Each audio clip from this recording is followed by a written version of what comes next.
제가 설교를 하면서 주의하는 몇 가지 사항이 있습니다.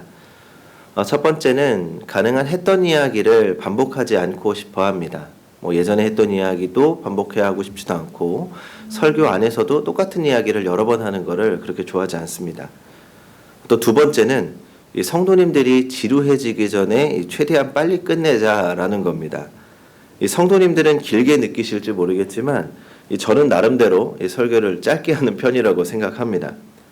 근데 이게 다른 이유가 있는 게 아니라 설교가 길어지면 일단 제가 피곤해지더라고요. 제가 힘듭니다. 그래서 설교를 하는 나도 힘든데 듣는 성도님들은 얼마나 힘들까 그런 생각이 들어서인지 제가 지루해지기 전에 설교가 끝내려고 하는 것 같습니다. 그런데 가끔은 이 두 가지를 벗어나서 설교를 할 때가 있습니다. 기도하고 묵상을 하다 보면 하나님께서 주시는 마음 가운데 자꾸 반복해서 말씀하게 하시는 것들이 있습니다.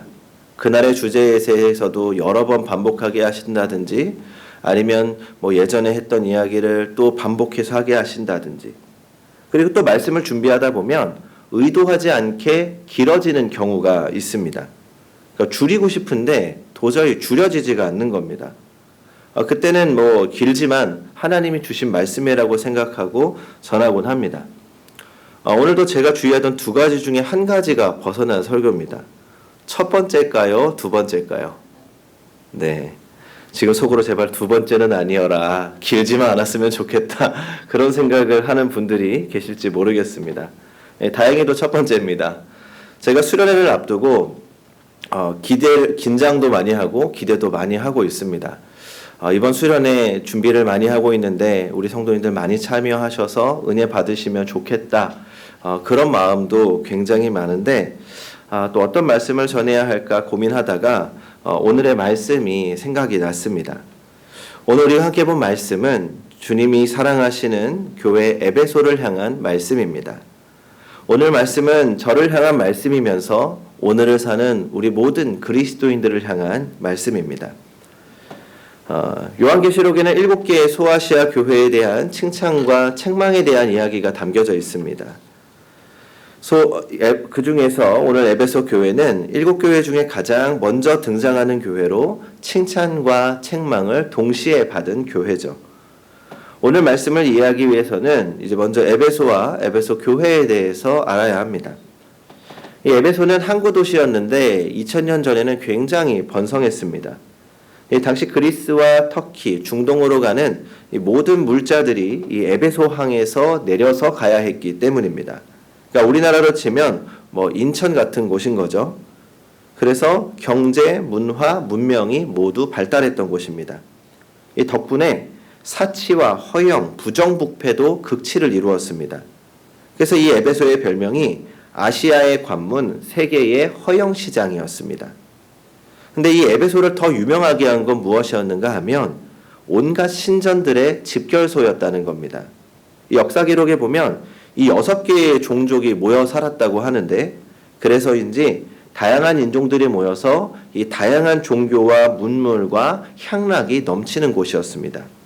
그러니까 에베소는 한마디로 돈과 쾌락 그리고 미신에 빠진 도시, 그러니까 죄가 집결된 도시였습니다. 그 당시에 헤라클리토스라고 하는 유명한 철학자가 이런 말을 했습니다. 생각이 있는 사람이라면 에베소를 보고 울지 않을 수 없다. 그런데 이곳에 바울이 도착해서 복음을 전하게 됩니다. 이 본래 바울 사도는 순회 전도자였기 때문에 이 한 곳에 오래 머물질 않았습니다. 며칠 머물던지 아니면은 길어야 몇 달간 머물면서 이제 복음을 전하고 다른 지역으로 옮겨갔습니다. 근데 그동안의 관리를 깨고 이 에베소 지역에서는 3년 동안이나 머물렀던 겁니다.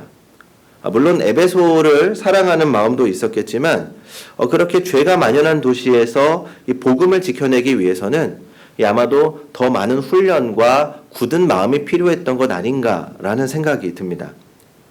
그리고 에베소 교인들은 이 바울로부터 전달받은 복음을 지켜내기 위해서 정말 애를 썼습니다. 쾌락과 미신과 이단 사이에서 그 복음의 진리를 지키기 위해서 자기 자신과의 철저한 싸움을 했던 교회입니다. 그래서 주님은 그런 싸움을 했던 에베소 교회를 칭찬하고 계시는 겁니다. 2절과 3절을 같이 읽어보겠습니다. 2절과 3절 시작. 내가 내 수고와 내 인내를 알고 또 악한 자들을 용납하지 아니한 것과 자칭 사도라 하되 아닌 자들을 시험하여 그의 거짓된 것을 내가 드러낸 것과 또 내가 참고 내 이름을 위하여 건디고 게으르지 아니한 것을 아노라. 아멘. 예수님께서 에베소 교회를 칭찬하고 계시는데 뭘 칭찬하고 계십니까? 에베소가 어떤 풍성한 열매를 맺어서 칭찬하고 계시는 걸까요? 그러니까 예수님은 지금 에베소 교회의 어떤 성과에 대해 칭찬하고 계신 것이 아닙니다. 그저 바울을 통해서 전달받은 복음, 오직 예수 그리스도만이 진리라는 그 복음을 지키기 위해서 애쓰고 인내하고 또 주어진 자리에서 최선을 다한 것을 칭찬하고 계십니다. 그러니까 우리는 이 땅에서 뭔가 성과를 내야 칭찬받는다고 생각합니다. 그러니까 어렸을 적부터 우리는 학교에서 좋은 성적을 받거나 달리기 대회에서라도 1등이라도 해야 칭찬을 받았습니다. 또 우리가 살아가는 이 직장사회, 현대사회에서는 우리가 낸 결과물로 인정받고 칭찬받게 됩니다. 또 때로는 그 결과물이 좋지 않으면 책망을 받게 되는 거죠. 하지만 지금 주님은 에베소 교회를 향해서 그저 잘 버텼다고, 게으르지 않고 최선을 다한 그 모습만으로도 충분하다고 칭찬하고 계십니다. 이제 신대원 시절에 경건학기라고 해서 이 한 학기 동안 4명이 기숙사에서 같이 생활을 하는 시간이 있습니다. 새벽 기도나 봉사활동 같은 여러 가지 경건 활동을 하는데 그 중에서 매일 저녁마다 말씀을 나누며 은혜를 나누는 이제 큐티 묵상과 나눔 시간이 있습니다. 이제 하루는 저와 같은 방을 쓰는 동갑내기 친구가 자신의 이야기를 꺼냈습니다. 이 가끔 도전적인 말씀을 전하시는 목사님들의 설교가 이 부담스럽다는 겁니다. 주님 안에서 도전합시다. 승리합시다. 현실과 싸워서 이겨내야 됩니다. 우리 자신을 깨뜨려야 됩니다. 그런 말씀을 들으면 그러니까 뭔가 힘이 나고 도전되는 게 아니라 오히려 부담스럽다는 거죠. 그러니까 나는 너무 약해서 내 한 몸 챙겨서 하나님께 붙어 있는 것도 너무 힘든데 자꾸 뭔가 그걸 넘어서라고 새로운 일을 하라고 또 교회에서도 자신에게 전도사라고 뭔가 기대하고 요구하는 것 같아서 힘들다는 겁니다. 그러면서 자기가 여기까지 온 것도 쉽지 않았다는 거죠. 지금도 나는 흔들리고 있다. 이 길을 내가 가야 할 것인가 말아야 할 것인가 늘 두려워서 하나님께 기도하고 포기하고 싶다고 하루에도 몇 번씩이나 기도한다는 겁니다. 그럴 때마다 주님이 그 친구에게 주시는 말씀이 있다고 합니다. 나는 너에게 무엇인가 해내는 걸 기대하지 않는다. 나는 지금 네가 그 자리에서 버텨내고 나를 찾고 있는 것으로 기쁘다 라는 마음을 주셨다는 겁니다. 그래서 지금 여전히 불안하고 힘들고 포기하고 싶은 마음이 있지만 그래도 주님께서 알아주시는 그 마음으로 버티고 있다는 겁니다. 오래전 이야기였는데 최근에 이 친구 소식을 들었더니 잘 버텨냈던 것 같습니다. 굉장히 육신적으로 아파서 고생했던 기간도 있었는데 또 해외로 나가서 공부하고 또 돌아왔다는 이야기까지 들었습니다. 우리는 하나님을 위해서 뭔가 해내야 한다고 생각합니다. 하지만 하나님은 우리에게 무엇인가 성과를 기대하는 것 아닙니다. 그저 인내하고 또 인내하고 그 자리를 지켜내는 것만으로도 하나님께서는 우리에게 수고했다, 잘했다, 칭찬하실 것이고 그저 버텨내는 것만으로도 주님은 우리를 선한 길로 인도하실 것입니다. 성도 여러분, 오늘까지 지켜온 우리의 믿음을 주님이 보고 계십니다. 우리가 각각 어떤 과정을 거쳤고 지금 어떤 마음으로 이 자리에서 예배를 드리고 있는지 모릅니다. 하지만 우리가 이 자리에 앉아 있는 것만으로도 주님은 우리를 칭찬하십니다. 지금 주님께서 우리에게 이렇게 말씀하십니다. 지금까지 내가 믿음을 지키기 위해서 인내하고 수고한 모든 것들을 내가 알고 있다. 수고했다, 나의 아들아, 나의 딸아. 오늘도 버티고 있는 우리를 향한 주님의 작은 칭찬을 들으시기 바랍니다. 이렇게 칭찬 참 중요합니다. 저도 칭찬을 좋아하고 칭찬 때문에 힘을 내는 사람이기도 합니다. 그래서 이 아이를 키우면서 좀 더 칭찬해주고 감탄하려고 합니다. 그러니까 사람은 칭찬과 기대로 자라기 때문이죠. 하지만 자녀를 정말 사랑하는 부모라면 그저 자녀가 거기에서 만족하기를 원하지 않습니다. 자녀가 좀 더 성장하기를 원합니다. 그래서 위로하면서도 또 도전할 수 있는 기회를 주는 것도 부모의 역할입니다. 그래서 때로는 가슴이 아프지만 자녀가 잘못된 길로 간다면 책망할 수 있어야 됩니다. 그래서 주님은 에베소 교회를 칭찬하면서도 또 그들이 회복하고 성장할 수 있도록 책망도 하십니다. 2장 4절을 같이 읽어보겠습니다. 시작. 그러나 너를 책망할 것이 있나니 너의 처음 사랑을 버렸느니라. 여기 처음 사랑이라는 말을 헬라어로 하면 아가펜 수텐 프로텐입니다. 그러니까 문자적으로는 너의 그 첫사랑 이렇게 번역되는 거죠. 그러니까 한마디로 주님은 에베소 교회와 주님의 관계가 권태기에 빠졌다고 말씀하는 겁니다. 처음 교회가 세워질 때 그들은 자발적으로 하나님께 가까이 가려고 했고 모든 일에 주님을 기쁘게 하려고 했습니다.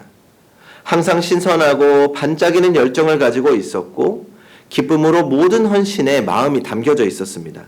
그런데 쾌락과 싸우고 미신과 싸우고 이단과 싸우면서 그 모든 열정이 소비되고 마치 빈 껍데기 같은 교회가 된 것입니다.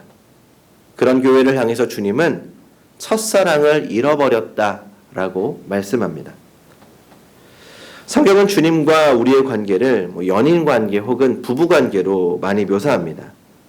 근데 오늘 이 첫사랑을 버렸다, 잃어버렸다라는 말은 마치 권태기에 빠진 연인과 같다는 겁니다. 처음 서로 사랑하는 여인들은 그야말로 불꽃이 튑니다. 서로를 바라보기만 해도 세상을 다 가진 것 같고 이 사람이 정말 내 사람이 되었구나, 내 연인이 되었구나, 이 마음만으로도 잠을 이룰 수가 없습니다. 매일 보아도 보고 싶고 전화통화를 끊어도 다시 겁니다.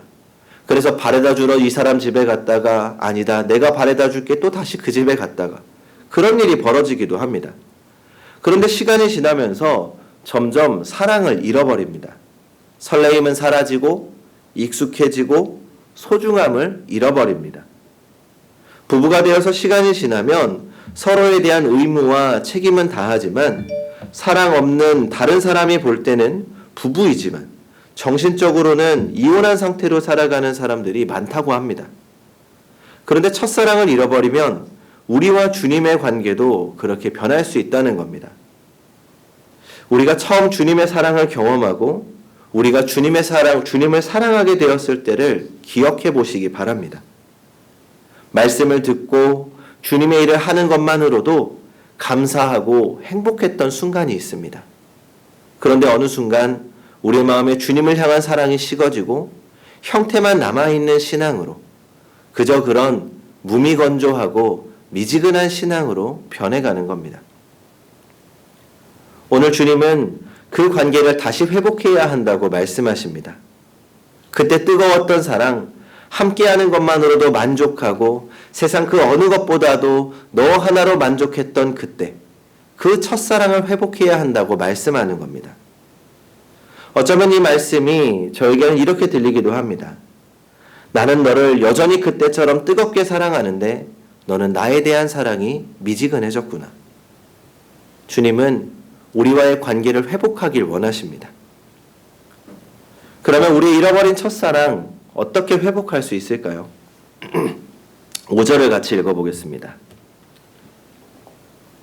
5절 시작. 그러므로 어디서 떨어졌는지를 생각하고 회개하여 처음 행위를 가지라.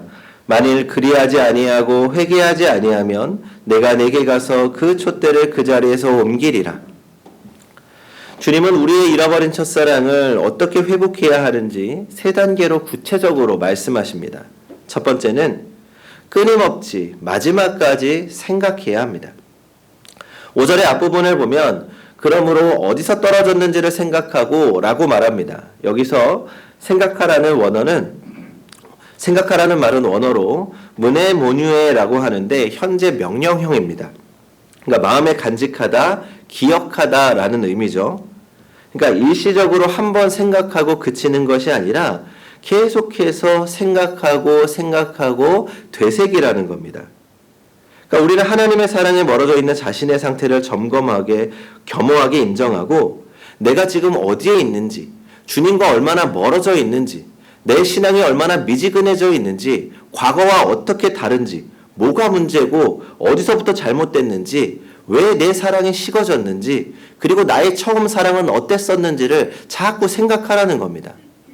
그래서 지금 내 신앙 상태의 현재 상태를 직시하라는 거죠. 두 번째로 전인격적인 회개가 있어야 합니다. 5절에서 회개하다라는 말은 헬라어로 메타노에손입니다. 이 말은 단순하게 뉘우침, 후회 이런 말이 아니라 전인격적인 회개를 말합니다. 단순하게 내 안에 주님과의 나의 관계가 멀어졌구나, 내 사랑이 부족했구나 이런 단표적인 회개가 아니라 그 사랑을 가로막고 있는 나의 모든 생각, 환경 그리고 내가 가지고 있는 모든 하나님 앞에 죄악되었던 것들을 회개하라는 겁니다. 그러니까 하나님과의 관계가 회복되기 위해서는 먼저 철저한 회개가 필요합니다. 하나님과의 관계를 가로막고 있던 그 우리의 모든 연약함과 죄를 고백하고 주님 앞에 무릎으로 나아갈 때 그때 회복이 시작됩니다. 그리고 마지막 세 번째입니다. 현재와 관계없이 처음처럼 행동해야 합니다. 5절 마지막을 보면 처음 행위를 가지라고 말씀합니다. 왜냐하면 회개로 이루어진 관계 회복은 일시적인 것이기 때문입니다. 관계는 지속해야 합니다. 깊은 관계를 지속하기 위해서는 실제적인 행동이 뒤따라야 합니다. 그러니까 우리는 사소한 일에 목숨을 건다라고 하는 베스트셀러가 있었습니다. 그 책을 쓴 리처드 칼슨 박사가 쓴 책 중에 사랑은 사소한 일에도 상처를 입는다라는 책이 있습니다. 이 책에서 사랑이라는 건 인간관계라는 겁니다. 그러면서 시간이 지나 권태기에 이른 부부에게 관계 회복을 위한 100가지 처방을 내놓습니다. 그 중에 한 가지가 처음처럼 행동하라라는 겁니다. 처음 만났을 때 연애 시절로 돌아가 그때 있던 일을 해보라는 거죠. 지혜로운 방법이라고 생각합니다. 실제로 부부관계에서도 연애 시절로 돌아가 보는 것 굉장히 중요하다고 생각합니다. 저희 부부관계도 권태기는 물론 없습니다만 최근에 처음을 생각하면서 했던 게 하나 있습니다. 뭐냐면 커플링을 하나 새로 맞췄습니다. 커플링을 하나 다시 맞추면서 오늘부터 우리 1일이다 라고 이야기를 했는데 그것만으로도 뭔가 새롭게 시작하는 그런 기분이 들더라고요. 주님과 우리의 관계도 마찬가지입니다. 우리가 주님과의 관계를 회복하고 싶다면 주님과 우리의 관계가 가장 깊었던 그때 했던 것들을 다시 해보는 겁니다. 청년 때일 수도 있고 더 어린 때일 수도 있고 또 나이가 지긋해서 첫사랑을 경험했을 수도 있습니다. 그때로 돌아가 보자는 거죠. 이런 말씀을 들으면 우리는 상황이 변했다고 생각합니다. 그때 같지 않다고 합니다. 이제는 그때처럼 할 수 없다고 생각합니다. 하지만 분명한 것은 주님은 우리에게 처음 사랑, 그때 그 뜨거웠던 사랑을 우리에게 기대하고 요구하고 계신다는 것입니다. 그리고 주님이 오늘 요구하시는 사랑은 단순히 첫사랑의 회복이 아닙니다. 그때 그 감정적인 사랑이 아닙니다. 한때 뜨거웠던 사랑이 아닙니다. 첫사랑 위에 세워진 더 깊고 더 따뜻하고 더 뜨거운 사랑을 기대하십니다. 그리고 우리도 어제보다 오늘 더 주님을 사랑하고 오늘보다 내일 더 사랑하는 그런 사랑을 꿈꾸며 경험하며 살아야 할 것입니다. 성도 여러분, 지금 우리 안에 주님을 향한 뜨거운 사랑이 있습니까? 생각하십시오. 그리고 우리 안에 그 사랑 없음에 대해 회개하십시오. 그저 말뿐인 회개가 아니라 내가 주님을 가장 사랑했던 그때로 돌아갈 수 있도록 하나님께 도움을 요청하십시오.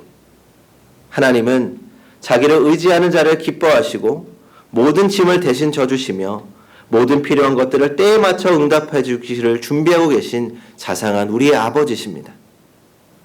이렇게 처음 사랑을 회복하기 위해 힘쓰는 우리에게 주님이 약속하십니다. 계시록 2장 7절입니다. 귀 있는 자는 성령이 교회들에게 하시는 말씀을 들을지어다. 이기는 그에게는 내가 하나님의 낙원에 있는 생명나무의 열매를 주어 먹게 하리라. 아멘. 기도하겠습니다.